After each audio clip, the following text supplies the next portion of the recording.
é João Victor Carneiro de Souza. Eu estou matriculado na turma do Altino, no curso de Matemática para Computação.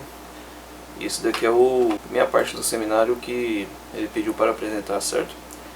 E a minha parte é sobre a regra do produto. E o que seria a regra do produto, né? Seria basicamente você dividir um procedimento, né? Uma maneira de dividir esse procedimento em uma ou duas tarefas, que aqui no caso é duas. E essas tarefas, elas têm N uma formas de se fazer elas. E essas N uma tem mais N duas formas de fazer essa primeira tarefa. Aí você multiplica, e a regra do produto é basicamente o que? Se houver N uma forma de fazer a primeira tarefa, e para cada uma dessas formas de fazer a primeira tarefa há N duas, então há N1 vezes N2 formas de concluir o procedimento através dessas duas tarefas. Seguindo o exemplo aqui, né, para ficar um pouco mais simples de se entender, as cadeiras de um auditório devem ser etiquetadas com uma letra e o número inteiro positivo que não exceda 100. Correto. Agora a pergunta é, qual é o maior número de cadeiras que podem ser etiquetadas de maneira diferente? Então aqui na solução, né, nós podemos ver que o procedimento de etiquetar essas cadeiras, né, consiste nas duas tarefas, que é a de atribuir as letras e de colocar os 100 números possíveis, né?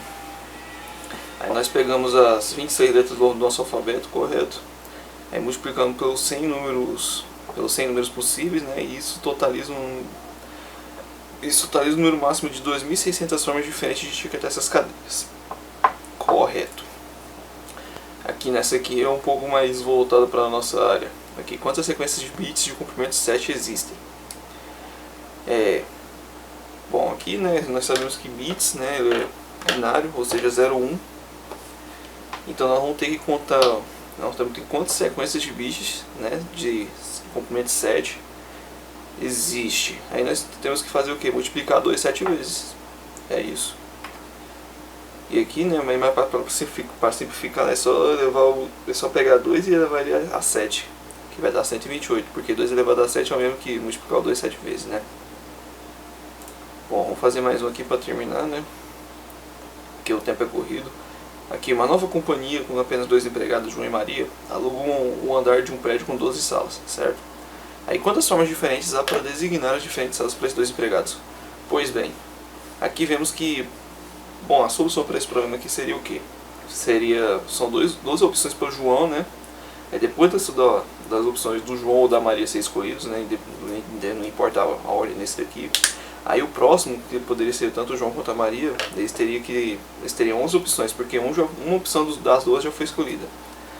Aí, para a gente saber quantas formas eles podem ser distribuir as salas, seria multiplicar o 12 vezes o 11 aqui, que daria no total de 132 formas diferentes de distribuir essas salas.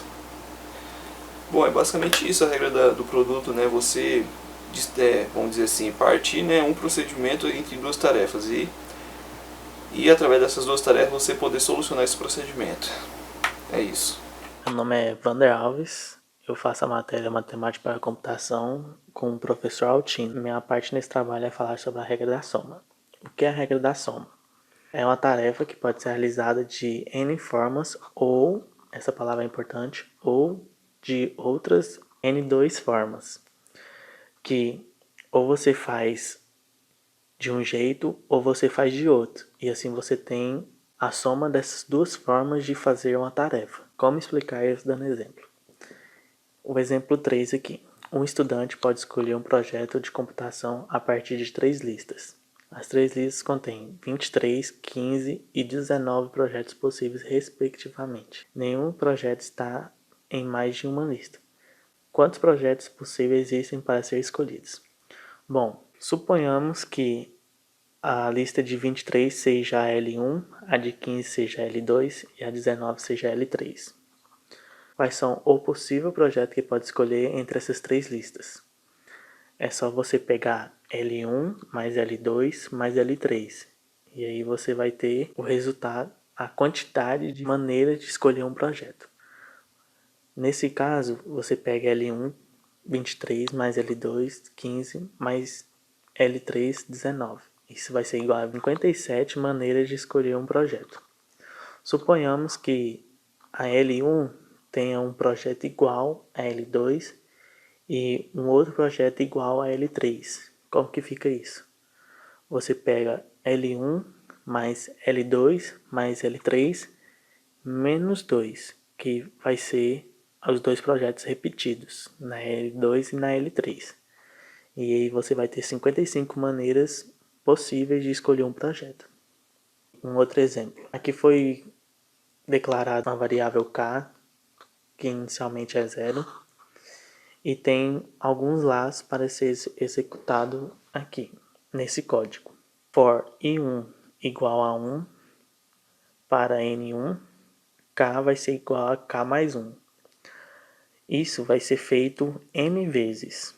Qual vai ser o valor de k no final dessas m repetições? Você vai pegar n1 mais n2 mais n3 mais n4, assim por diante até a enésima vez, que vai ser a nm. E esse vai ser o valor de k no final. Pegando esse outro exemplo e último, sejam A1, A2, reticências, AM, conjuntos disjuntos e finitos. Qual a quantidade de elementos na união desses conjuntos? Sabemos que a quantidade de elementos é a cardinalidade de um conjunto. A cardinalidade do A1 vai ser a quantidade de elementos em A1. A cardinalidade de A2 vai ser a quantidade de elementos em A2. E assim por diante até AM. Todos sabemos que a cardinalidade da união é igual à cardinalidade de cada elemento somado. Como que isso funciona? A cardinalidade da união de A1, A2, A3, assim por diante até AM vai ser igual a cardinalidade de A1 mais a cardinalidade de A2 mais a cardinalidade de A3 somado, todos somados até a cardinalidade de AM. E essa vai ser a quantidade de elementos da união desses conjuntos. E é isso. Essa é a regra da soma, que você vê quantas formas possíveis você pode fazer uma soma. É isso.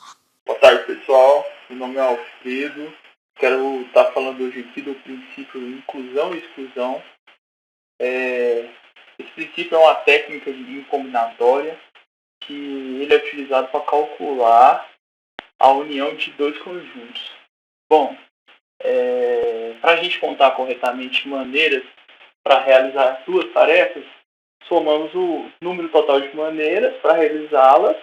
Então, subtraímos o número de maneiras de realizar a tarefa que pertence a N1 e N2.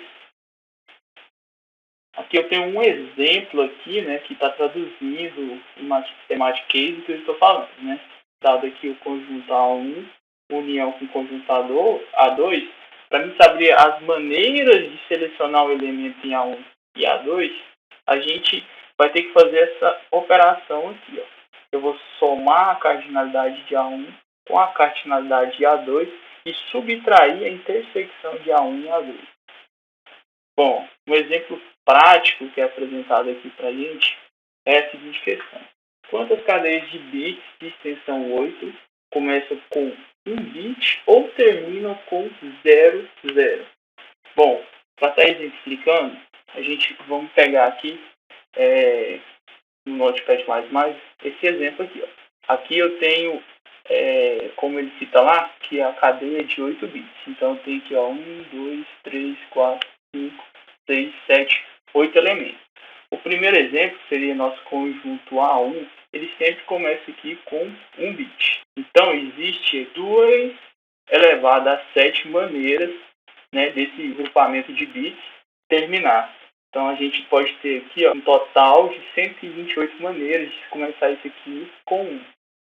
O segundo conjunto é o conjunto de bits, né, que tem uma cadeia de 8 bits, pode ser considerado um byte, e terminam com os dois últimos bits aqui em 0, 0.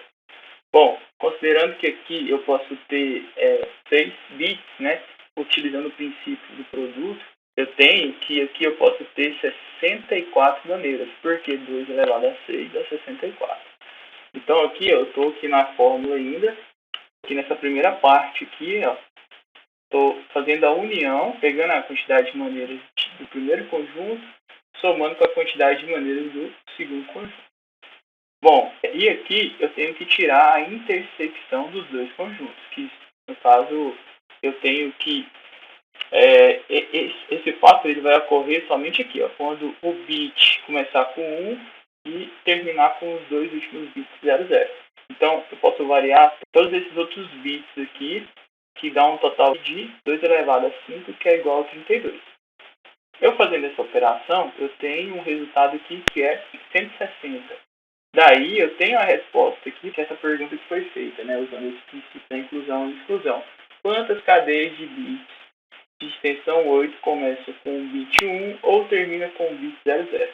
Bom, aqui está a resposta, né, que é 160, conforme a gente tem essa demonstração aqui no slide também.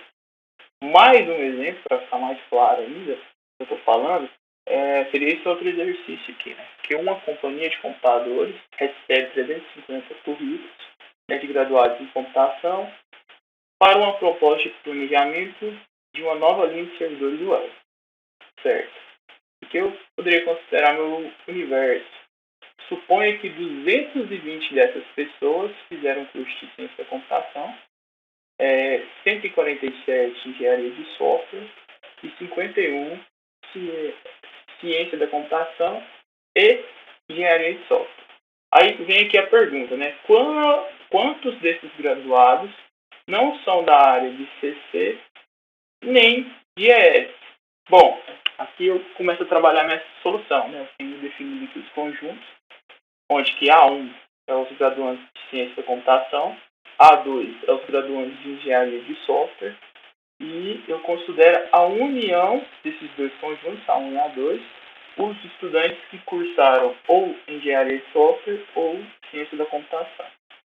Bom, aqui, usando o princípio, eu tenho que considerar, então, a intersecção desses dois conjuntos, que é o conjunto dos estudantes de CC e ES. Pelo princípio da inclusão e exclusão, eu posso fazer aquela operaçãozinha lá da fórmula, né? Em que eu somo a cardinalidade de A1 com a cardinalidade de A2 e subtraio a cardinalidade de A1 interseção com a cardinalidade de A2.